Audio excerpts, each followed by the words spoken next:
بسم اللہ الرحمن الرحیم۔ نبی کریم صلی اللہ علیہ وآلہ وسلم نے فرمایا کہ اللہ کی قسم میں دن میں 70 مرتبہ سے زیادہ اللہ سے استغفار اور اس سے توبہ کرتا ہوں۔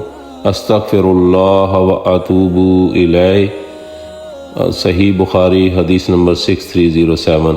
ایک اور حدیث میں اللہ کے رسول صلی اللہ علیہ وسلم نے فرمایا، میرے دل پر غبار سا چھا جاتا ہے تو میں اس کیفیت کے ازالے کے لیے ایک دن میں 100 بار اللہ تعالیٰ سے استغفار کرتا ہوں۔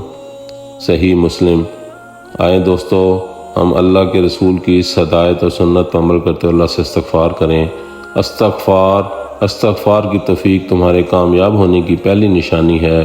استغفر اللہ ربی من کل ذنب و اتوب الیہ۔ یا اللہ، ہماری تمام خطاؤں کو معاف فرما دے، ہم گناہگار ہیں، ہماری پکڑ نہ کرنا، آمین۔ اللہم صلی علی محمد وعلی آل محمد کما صلیت علی ابراہیم وعلی آل ابراہیم انک حمید مجید۔ اللہ اکبر، اللہ اکبر۔